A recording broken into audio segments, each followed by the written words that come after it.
using when they first started to grow tea in Kenya was a tea seed, which had originally come from Assam in India. There are two main varieties of tea, the tea that comes from India and the tea that comes from China and Japan and the colder parts of the world. What we grow is the Indian variety, which tends to be used more for black tea, and that's what people want to drink here because they want their chai, and green tea does not make good chai. So also the black tea likes it warmer. So what we grow is what they call Camellia assamica. If you know the garden plant, a camellia, tea is the same family. It has a hard, if you're using a seed, it has a hard leaf and it will flower, and the flower is quite similar to a camellia.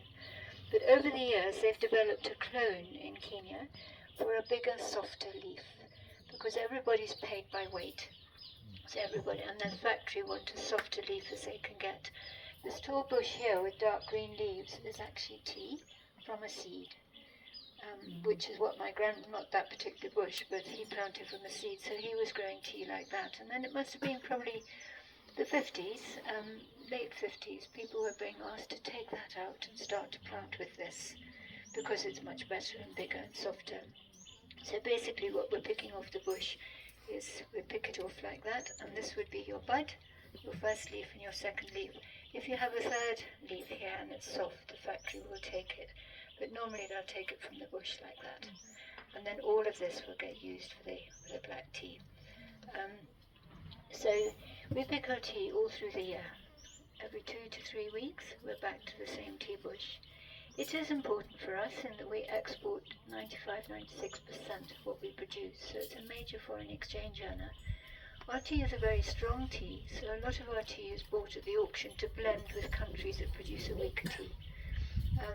But also it employs a lot of people because we still pick it by hand.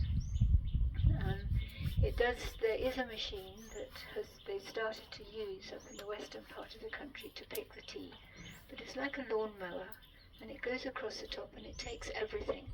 When you're picking your tea, you try to get everything to grow at the same height. But nature doesn't work like that. You'll have a bit up here and a bit down here. So the machine will just take everything. So the factories that receive machine-picked tea will get a lot more stalk, which produces a poorer quality tea. This is really what they want at the factory like that, but sometimes if you've got a machine, they're going to get a lot of stalk like that, which we try when we're picking by hand. We sort it out before it goes to the factory, so we lessen the risk of having it rejected. The quality of the leaf that goes in at the beginning determines the quality of the finished product, so they are fussy about what they take, particularly when there's a lot of tea. When there's not so much tea, it's amazing what they accept just to keep up their production. But what we'll do, we'll go quickly down to the tea field and have a look at the tea growing. And Julius will simulate picking some tea. We picked ours a week ago, so it's not really big enough to pick, but he'll give you an idea. And we'll tell you how we look after it and what we do with it. Then we'll march you up the hill. At the top of the hill there's tea or coffee. We don't mind if you drink coffee, I'm not going to throw you out. But the tea we'll offer you is not what you're buying in the stores. Tea is very like wine. Different soils and growing conditions change the taste of that tea every day it's made. So if you buy a packet of tea, unless you're buying single estate tea, it will usually say on the box that it's a blend. Because by blending for that particular brand, you can always adjust what goes into it, so it's always the same for the consumer.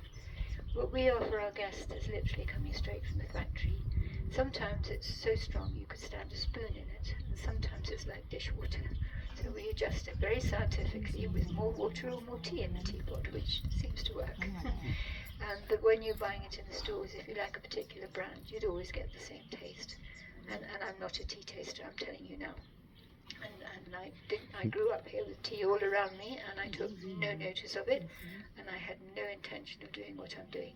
However, I spent many hours running to the factory and saying, please, what do we do here and what do we do there, till they got so sick of me, I think they hid under their desks when they saw me coming. But we'll go down, we'll go down and look at tea. Julius doesn't mind being photographed, but if you see a field of tea pluckers, it's best to ask them before you take their photographs, or they might shout at you. But Julius is fine, and he will just be simulating picking. But we'll go down here, and as I say, if there are questions, please do ask. We'll go down this way. Find Julius. more. From here. Okay. Okay. Okay.